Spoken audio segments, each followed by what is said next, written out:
Saludo especial para ustedes, los amigos de Telecaribe, nuestro canal. Qué bueno que estén ahí, qué bueno que puedan conversar con nosotros a esta hora. Yo siempre al comenzar el programa, lo primero que quiero es desearte lo mejor.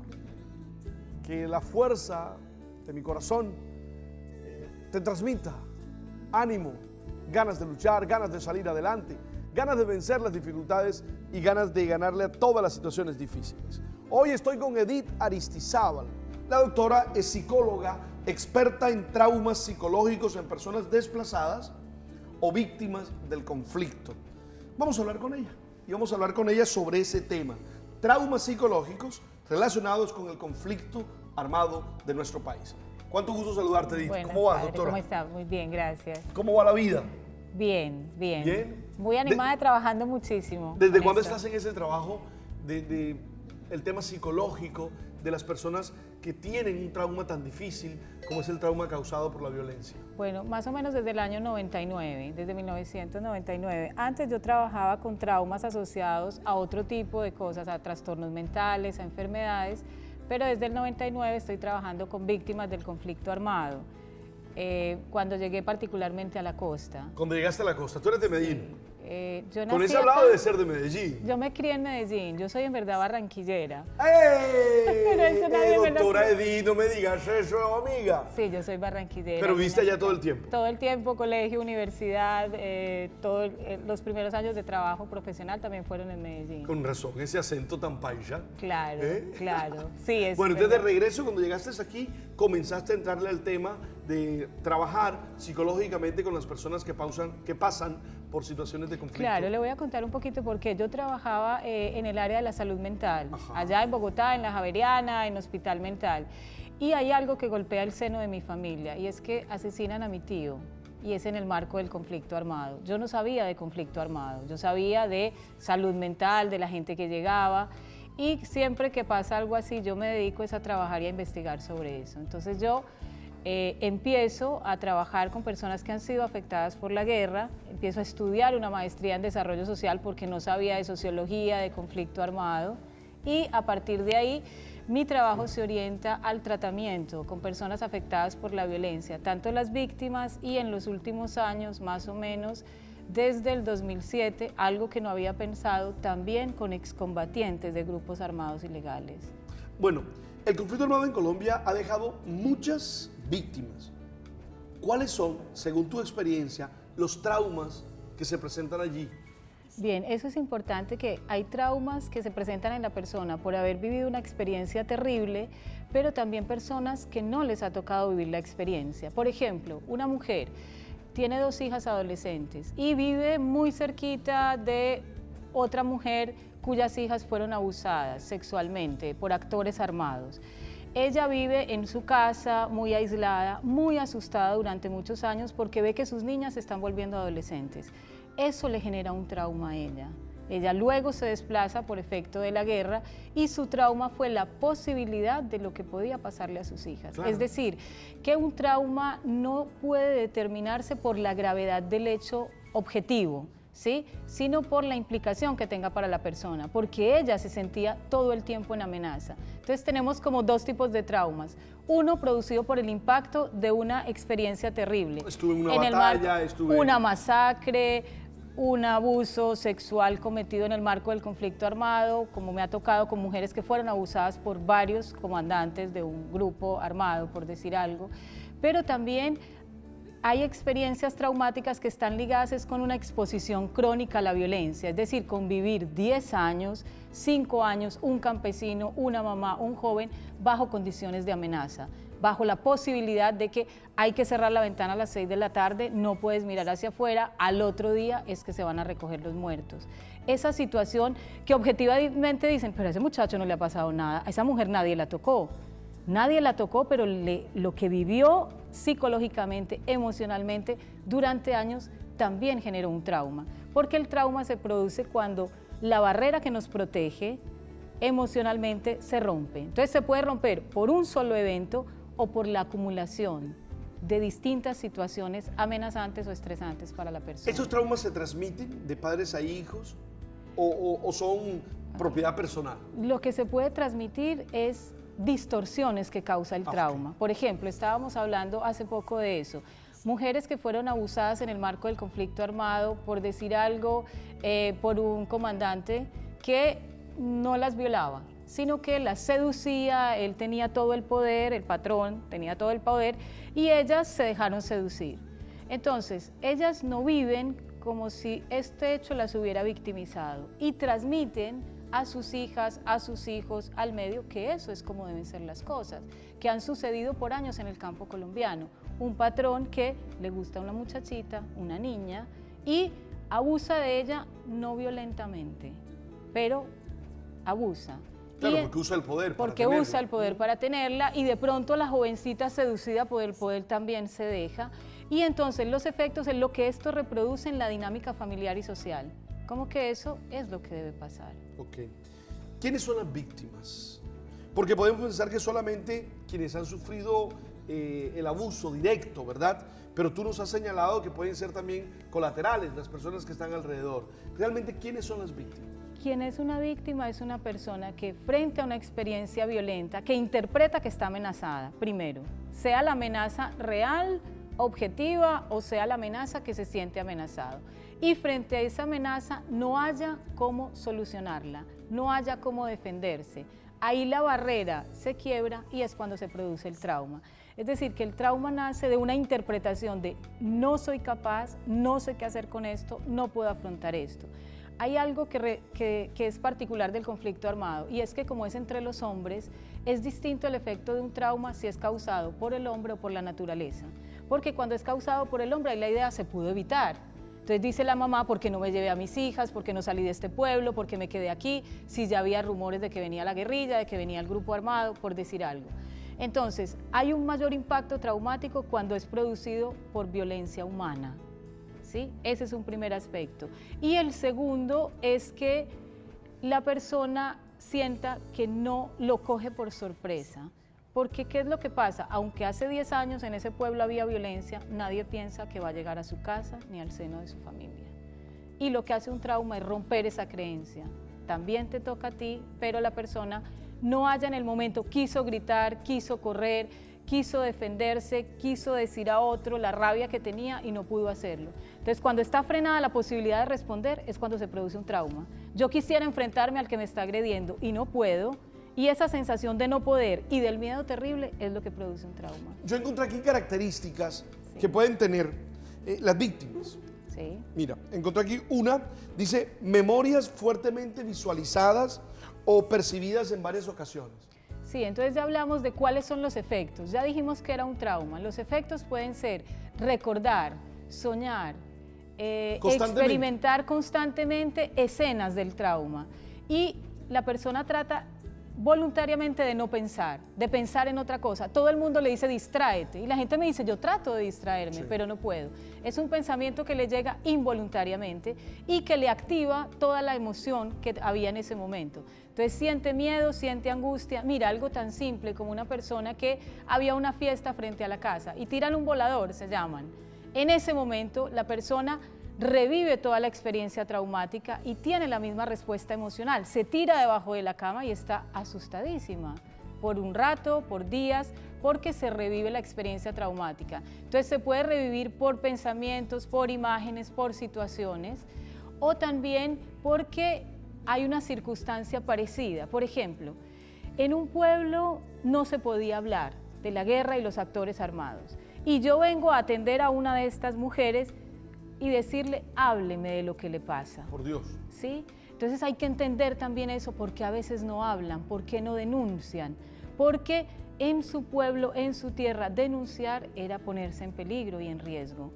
Pero lo que sí es cierto es que el trauma, para poder afrontar, hay que hablarlo. Miré una segunda cosa, decía, comportamientos repetitivos que simbolizan o escenifican el trauma. Claro, es como lo que acabamos de decir, la señora escucha el volador, que es de una fiesta, pero a ella el sonido se le parece al sonido de las armas. Entonces la respuesta, la conducta que produce es que se mete debajo de la cama, temblar o se encierra durante días. Entonces también si se activa el trauma, porque los síntomas se producen en el momento que se activa el trauma, si se activa el trauma la persona o tiene un sufrimiento parecido a esa circunstancia o hace una conducta que busca precisamente afrontar el trauma. Lo que pasa es que la persona en ese momento, si tiene mucho miedo, no logra hacerlo. Aquí tengo otro anotado. Temores relacionados específicamente con la situación. Y 4, cambio de las actitudes frente a las personas. Claro, el temor tiene que ver con la posibilidad de que se repita. Entonces, no tenemos garantía de que una persona que fue expuesta a la violencia no vaya a volver a ser expuesta, correcto, ¿cierto? Entonces, es el temor a la posibilidad de volver a ocurrir o de volver a encontrarse en una situación donde no se pueda defender. Y los cambios de actitudes hacen referencia a una suerte de aislamiento. La persona que ha sufrido un trauma piensa que nadie la puede entender, que cambió, que es diferente. Entonces crea como una barrera donde no deja entrar a otra persona. Yo he trabajado, por ejemplo, con personas que han sido secuestradas y no quieren con su familia hablar de lo horrible que era ir, por ejemplo, al baño, cosas cotidianas que vivió en el secuestro. Entonces se aísla y su familia lo siente raro. Algunos excombatientes, por ejemplo, que han tenido trauma también, me dicen, no sé cómo amar a mi hijo, no sé cómo relacionarme con mi esposa, no sé cómo tener una relación sexual en lugar de violentar a mi esposa, y la amo, porque yo fui la primera sorprendida en que ellos también se traumatizan, algunos de ellos. Muy bien, tema doloroso, tema complicado, porque infortunadamente nuestra guerra, nuestro conflicto, nuestros actos de terrorismo siguen existiendo, del lado de la derecha, del lado de la izquierda. El tema, por ejemplo, de los abusos sexuales apenas se está comenzando a descubrir, apenas se está comenzando a señalar, y tenemos atrocidades cometidas contra nuestras jóvenes en los campos colombianos. Vamos a seguir hablando con la doctora Edith, pero debo hacer un corte a comerciales y ya regreso. Tú sabes, tú sabes.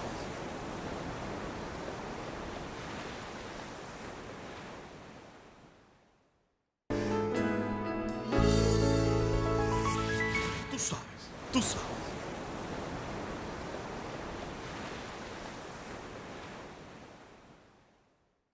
Continúo, Edith. Ahora estoy pensando, ¿se puede sanar esto? ¿Estas personas pueden llegar a olvidar, por decirlo de alguna manera, ese trauma, a enfrentar esa situación y a volver a tener una vida lo más normal posible? Sí, lo que pasa con el trauma es que el trauma queda como si fuera un aspecto congelado en la vida de alguien. Se llama fijarse al trauma. Ajá. Es algo que no hace la persona voluntariamente, pero le pasa. Entonces, mientras esté ese efecto de fijación al trauma, la persona cada vez que lo recuerda, cada vez que lo evoca, está produciendo las mismas respuestas emocionales o de conducta que muestran que continúa siendo alterado. Entonces, lo que hay que hacer con el trauma no es olvidarlo, es afrontarlo. Es afrontar qué fue lo que significó para mí, porque eso destruyó mis creencias, porque destruyó mis expectativas, porque cambió mi vida. Eso es lo que hay que hacer. Hay que poder afrontar la situación traumática, por supuesto, en un tratamiento que sea adecuado para ello. ¿Quiénes deben tratarse el trauma? Es las personas que están teniendo afectaciones, que no pueden dormir, que sueñan con eso, que lo actúan, que lo reviven, que no encuentran tranquilidad, que han cambiado, que no pueden enamorarse de nuevo. Por ejemplo, una mujer que ha sido abusada, que quiere volver a intentar una relación de pareja, pero no puede porque eso que tiene ahí no la ha dejado. Entonces, hay forma. Claro que si el trauma sí se aborda, es posible sobrepasarla. Ese es el tratamiento que estamos intentando y hacemos, y ha funcionado en muchas personas durante bastantes años. ¿Hay algunas otras codependencias o adicciones que sirvan como pseudosoluciones para estos problemas? Claro. Estoy pensando en alcoholismo, estoy pensando en drogadicción, estoy pensando en otro tipo de adicciones que la gente usa para salir del problema. Por supuesto, como se trata de no pensar en eso, de que no me afecte, entonces encontramos personas no solamente adictas al alcohol o con alguna adicción a sustancias psicoactivas, sino también a medicamentos, por ejemplo, a medicamentos antidepresivos para la ansiedad, porque como están muy estresadas, muy angustiadas, entonces ahí entra la parte biológica, entran los síntomas biológicos. Hay algunos que tienen dolores que no se les quitan, migrañas, trastornos gástricos, asociados precisamente con esa experiencia traumática. Entonces allí recurren como a todo tipo de tratamientos, y a veces el tratamiento es: cuando yo bebo se me olvida, dicen algunos, ¿sí? Entonces a beber, pero es que el trauma no hay que olvidarlo, hay que afrontarlo. ¿Codependencia de personas también? Sí, sí. Un trauma puede conmover toda una estructura familiar y es usual que pueda pasar. Entonces, a veces la persona, precisamente, sí, la afectación traumática, el daño depende de cada persona, de su historia, de su soporte familiar, de sus defensas. Yo no puedo calcular qué tanto daño le va a hacer una experiencia a una persona, ¿sí?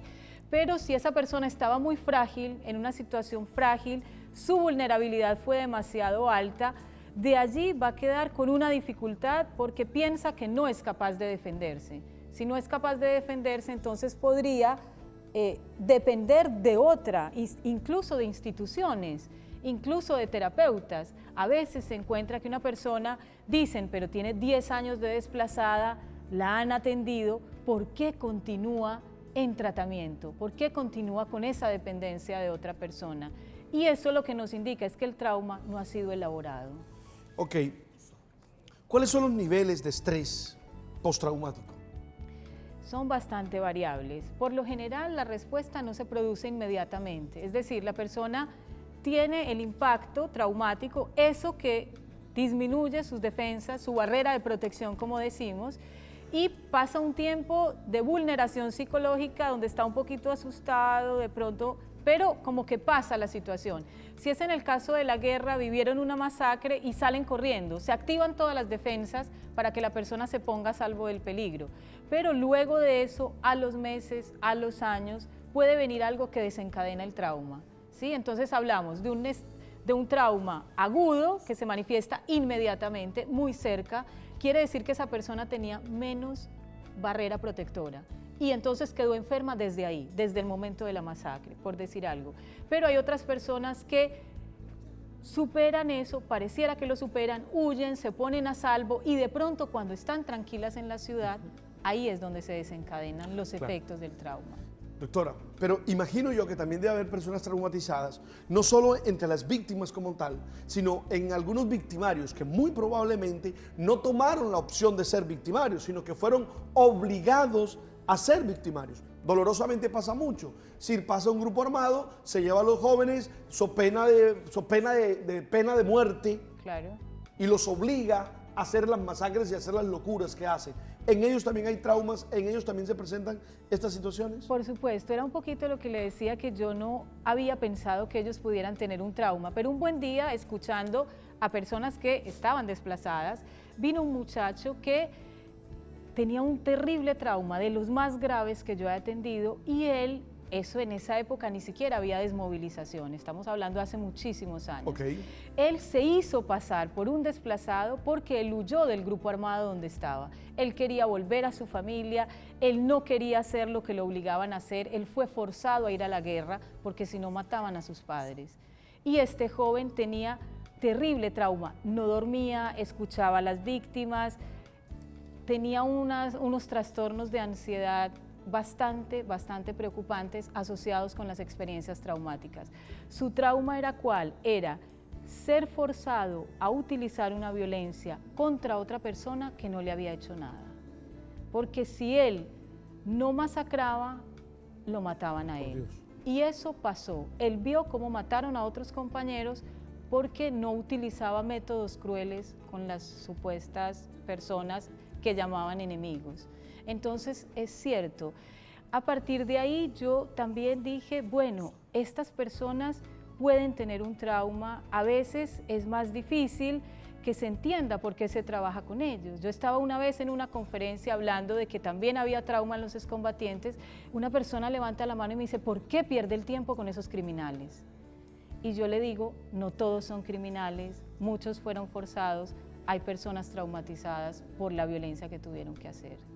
Y ahí fue donde me dijiste ahorita del trauma que algunos tienen, que no pueden estar con una mujer, por ejemplo, si no la violentan. Claro, entonces ahora, ¿por qué van donde mí? Cuando hay una investigación y yo ofrezco que vayan a consulta psicológica, porque me dicen, amo a mi esposa, amo a mis hijos, estoy luchando por ser el padre y el esposo que fui antes, pero algo se me trastornó en la guerra. Y entonces estoy con mi esposa, ella me dice que no quiere y yo la violo. Y es algo que no quiero seguir haciendo, doctora, ayúdeme, porque son síntomas y conductas asociadas al trauma. Claro que sí, doctora. Voy al corte a comerciales, doctora. Ya regreso, seguimos conversando sobre este tema tan difícil y tan complicado con la doctora Edith Aristizábal. Tú sabes, tú sabes.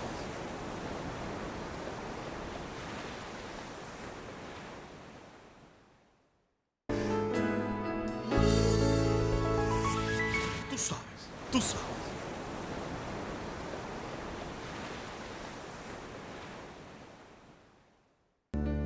Doctora, ¿y cuál es el tratamiento que se sigue? ¿Cómo se trabaja? Bueno, el tratamiento primero consiste en identificar de esas situaciones, como fueron muchas, estamos hablando a veces de una persona que estuvo 10 años sometida a distintos tipos de violencia. Lo primero que hay que identificar es cuál fue el punto que lo vulneró, es decir, en qué punto se quebró esa barrera de protección, como decimos, porque el punto en el que se quebró es el particular a cada persona. Ese es el que hay que intervenir para poder lograr el restablecimiento de las funciones de la persona, para que pueda volver a confiar en sí misma, para que pueda volver a reconstruir el proyecto de vida que se vio frustrado en el momento que sucede el trauma. Entonces, lo primero es identificar eso. Lo segundo es que hay que quebrar una identificación que haya la tragedia. ¿Qué quiere decir eso? Tú le dices a la persona, ¿tú quién eres? Y dice, soy un desplazado de la masacre del Salado. Está reduciendo su persona a un hecho. Entonces, es lo primero sobre lo que hay que trabajar, que la persona no está reducida a una circunstancia que le tocó vivir o que tuvo que pasar. Porque si reduce su existencia a eso, por eso es que no sale del trauma. Entonces, es un punto que hay que tratar de intervenir, de trabajar en esa parte de la reducción de la persona a la tragedia, de identificarse con yo soy un desplazado, yo soy un desmovilizado y eso como si eso dijera todo lo que él es. No, eso es algo que lo afectó, que la afectación fue tan grave que pensó que eso era todo, pero en verdad eso no es todo, porque necesitamos trabajar con lo que llamamos la parte sana, la parte intacta. Hay partes que los peores horrores de la guerra no tocaron. Amén. Y son esas partes de la persona con las cuales trabajamos y restablecemos el equilibrio. Y entonces de nuevo la posibilidad de amar, de ser feliz, de sonreír. Perdóname, pero tengo que preguntar por el éxito del trabajo. Es decir, ¿hay testimonio de personas que han realmente podido superar esta situación? Por supuesto que sí, completamente. Aquí tiene una. Yo viví el trauma del asesinato de mi tío en la finca, ¿sí? Y eso conmocionó a toda la familia y a mí porque yo lo quería mucho. Y lo que yo hago, a lo que me dedico, la mujer que soy hoy, indica que el trauma se supera. Y el ligado a la guerra, por supuesto que sí. La terapia psicológica es una alternativa para personas víctimas del conflicto. ¿Se hace en forma individual o también en forma familiar? Bueno, depende del grado de afectación. Ahorita decíamos que el daño dependía de las circunstancias de la persona, ¿cierto? Depende de si ocurrió cuando estaba solo, si no tuvo cómo defenderse, si fue demasiado impacto, o sea, depende de las circunstancias. Entonces, hay veces que el tratamiento debe ser individual y luego a la familia. Otras veces, si el daño es menos grave, pueden hacerse trabajos grupales, terapias en grupo. Pero afectaciones graves sí requieren un trabajo individual y especializado. En Colombia, ¿quiénes manejan este tipo de trabajos? No sé, ¿qué organizaciones, qué ONGs? Es decir, si alguna de las personas que me está viendo y pasa por momentos de estos, quiere recibir ayuda, ¿qué puede hacer? Bueno, en la actualidad es mucho más, como ya se ha visto los efectos de la guerra, una persona puede ir a Fiscalía, puede ir a Defensoría, puede ir a cualquier organización gubernamental del Estado, incluso a un hospital, que ya la ley que ha sido sancionada en salud mental obliga a que cualquier institución de salud prestadora de servicio pueda brindar una atención especializada a una persona que tiene el trauma. Antes recurrían, era más que todo a acción social, al programa de familias desplazadas, que era donde se atendían las víctimas de la guerra. Pero ahora el gobierno ha hecho un gran esfuerzo porque más personas puedan acceder a este tipo de tratamiento. Entonces, si alguien va a una defensoría, a bienestar familiar, a justicia, a una casa de justicia, si va a su propio hospital y dice, yo tengo estos efectos que me ha dejado la guerra, yo creo que es así, porque estoy intranquilo, estoy atormentado, de eso esa institución debe hacerse cargo y brindar una atención especializada. Doctora, muchas gracias por venir. Creo que hemos absuelto por lo menos las preguntas que yo tenía aquí. No sé si te queda alguna otra que quieras compartir, pero por lo menos los temas que yo tenía aquí en el libreto los tengo trabajados.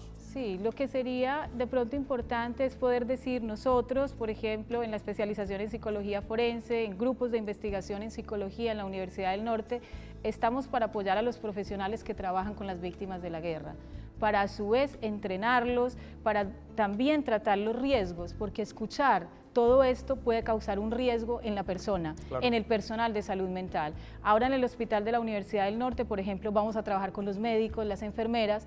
¿Por qué? Porque ellos tienen que escuchar esto y no tienen una preparación para hacerlo. Entonces, ahí también algo importante es cómo cuidamos la salud de los que se encargan de la salud de los que han sido afectados por Además, la porque guerra. los relatos son atroces. Atroces, es cierto. Doctora, muchas gracias por venir. Gracias, padre, por invitarme. Muchas gracias por esperar y por todo, ¿eh? Bueno, Y a ustedes gracias por estar ahí.